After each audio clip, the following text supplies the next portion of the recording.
Distinguished heads of state, excellencies, ladies and gentlemen, dear friends, it is my pleasure to welcome you all at the meeting of Outreach BRICS Plus format. This extended format has proved valuable and offers the possibility for a direct and open dialogue between members of the grouping with our friends and partners. Let me remind you that in the past year, heads of many African countries and heads of key regional organizations were invited to the meeting in Johannesburg. This time, the Russian chairship has invited Russian closest neighbors, friendly states with whom we share a common history of living in one state. This meeting is equally attended by heads of states showing interest for establishing a closer partnership with BRICS, and even considering a possibility of future membership in the BRICS grouping, as well as countries currently presiding in leading multilateral bodies. It means that European, Asian, African and Latin American states are currently sitting at one table.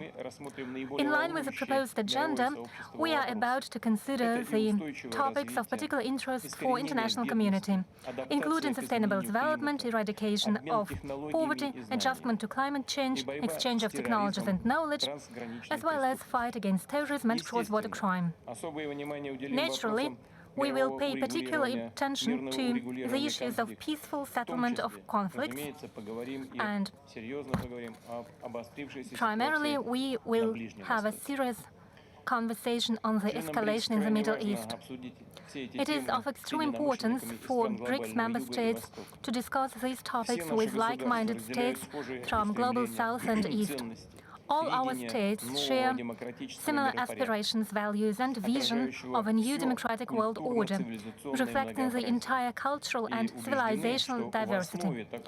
We are convinced that such a world order should be based on universal principles of respect of legitimate interests and sovereign choice of states and people, respect of international law, as well as willingness for mutually beneficial and fair cooperation. Transition to a just world order is not an easy process.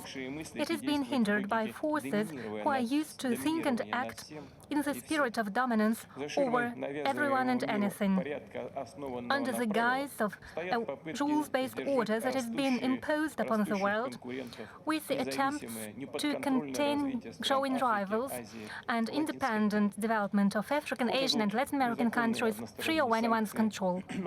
They use illegitimate unilateral sanctions, blunt protectionism, manipulations with currency and stock markets, interference into internal affairs under the motto of care for democracy and human rights and fight against climate change. That's what they use. These, let's be frank, unhealthy methods and attitudes cause both new conflicts and escalate the existing tensions, which undermines regional and global strategic stability, violates principles of equal and indivisible security, and incites interstate and sectarian conflicts. One of examples is Ukraine, that has been and continues to be used for creating critical security threats for Russia, while ignoring our vital interests and legitimate concerns at infringement on the rights of Russian-speaking people. Presently, they no longer make a secret of their goal, namely to inflict a strategic defeat on Russia. Let me say frankly, those are illusory calculations that can only be made by those who don't know the Russian history and don't take into consideration the unity, fortitude and cohesion of its people that had been forged throughout centuries. But as we agreed, the main topic of our deliberation will be the situation in the Middle East. It is of equal concern. And here it is an example of what I've mentioned before. It is an escalation of a protracted conflict that we haven't been able to settle for decades. Another wave of Israeli-Palestinian confrontation has probably become one of the bloodiest in a long series of clashes between Arabs and Israelis. The clashes in the Gaza Strip have already claimed lives of more than 30,000 people, most of them civilians. But at the same time, let me stress, we have always opposed any manifestations of terrorism. The hostilities that broke out in the Gaza Strip a year ago now spread over to Lebanon. Other countries of the region have been affected. The degree of confrontation between Israel and Iran has grown sharply. It resembles a chain reaction and pushes the entire Middle East region to the abyss of a full-fledged war. The humanitarian situation is rapidly degrading. The number of refugees and internally displaced persons has already exceeded 1.5 million people. A colossal damage has been inflicted on infrastructure, residential houses, schools, hospitals, social facilities. These devastations are ongoing. Obviously, Russia has many questions, many important and acute questions, on issues that we have to settle for ourselves. That's what we are doing, and that's what we will continue to do. But at the same time, we have always sought to make our tangible contribution to civilization in the Middle East. Therefore, from the very beginning of escalations, together with BRICS member states and other partners, we have actively joined the efforts to settle the conflict. As you remember, we even held an extraordinary video summit of our group in November 2023. Obviously, it is an urgent task to launch a comprehensive political process in order to resolve the Middle East issue in its complexity. We need to make sure the violence is stopped and crucial assistance is provided to those affected, as well as sufferings are alleviated. The parties need to reach a settlement on the generally recognized international legal framework, explicitly envisaging creation of an independent Palestinian state coexisting peacefully with Israel. Rectification of historical injustice against Palestinian people can give a guarantee of peace in the Middle East. Until this issue is solved, the vicious circle of violence will not be broken. People will continue to live in the atmosphere of permanent crisis with inevitable recurrence of mass violence. I would like to reiterate once again that the key requirement to restoring stability on the Palestinian territories is the realization of the two-state formula endorsed by the resolutions of the Security Council and the UN General Assembly. As for the assessment of the overall situation in the world, let me emphasize that the states represented here today dispose of truly great opportunities and resources, share high profile on the world stage, and use all of that actively to truly further ensure global security and promote sustainable development processes in the world. Most of our countries have proposed in this context their very useful initiatives. On our part, Russia has put forward an idea of building an equal and indivisible security system in Eurasia on an inclusive and non-discriminatory basis.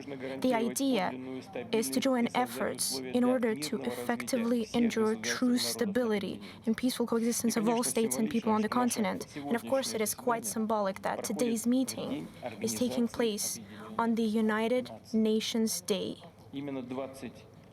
It was on the 24th of October, 1945,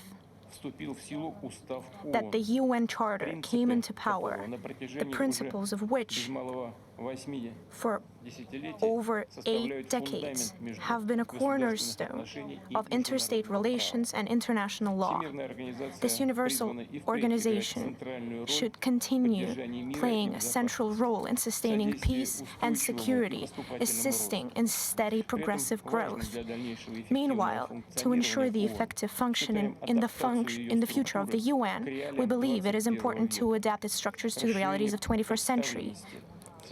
Expand the representation in Security Council and other key international bodies of countries of Asia, Africa, and Latin America, including those whose leaders are present in this hall today. It is high time we reformed UN institutes of development and global financial structures. The way of developing countries in the world economy has changed drastically over the last decades. Yet, in particular, this was not reflected properly in the governance systems of the International Monetary Fund, World Bank, and other multilateral banks of development. Founding fathers of the United Nations Organization saw its purpose in being the center for harmonizing the actions of the nations, because it is only collectively and in agreement we can efficiently respond to global threats and challenges, tackling such threats as combating terrorism, illegal drug circulation, corruption, organized crime, including criminal use of ICTs, and of course, ensure steady economic growth for the welfare of global development and prosperity. It is obvious that the next wave of global economic rise is formed exactly in the countries of the global majority, which is why it's high time we discuss the idea of creating our own platform to explore the potential of our growing economies.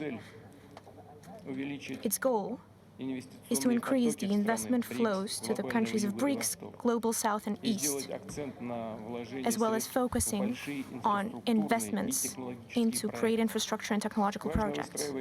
It's important to build alternative, secure, multilateral financial mechanisms and manufacturing logistic chains free of any dictate, as well as ensuring exchange of technologies and best practices, develop and increase capacity of new international transport corridors. Russia, together with our partners, is working on such important global routes as North-South, Northern Sea Route, and we invite all the interested parties to collaborate with us. As we all well know, an important part on the Sustainable Development Agenda is climate. Understandably, the International Climate Agenda should be aimed at working out practical solutions to the issue of global warming. In this context, it's especially important to provide access for the countries of Global South and East to financing and technologies to help them adapt to climate change. Let me point out, Russia tries actively to participate in the global climate process. Our country plays one of the leading roles in reducing greenhouse gas emissions, and our energy mix is one of the greenest in the world. Share of ecologically clean generations of gas, nuclear, and hydro generation accounts for 85%. Russian territory is home to over 20% of world forests, who absorb the greenhouse gases and help slow down the global warming. Russia also contributes greatly to ensuring world food and energy security. Only over the last year, we've sent over 100 million tons of produce for export. We've gained a leading position in providing grains and energy sources on the market. Within BRICS, we've initiated the grain exchange. We believe that this mechanism will contribute to establishing clear regulations of agricultural trade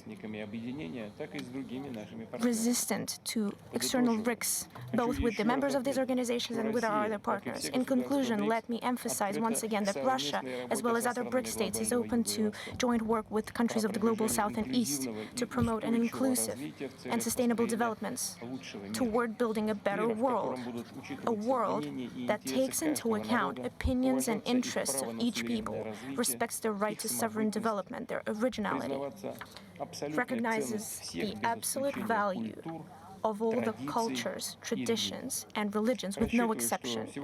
I believe that today's discussion will be constructive and substantial, will contribute to solving relevant issues both on the regional and global agenda.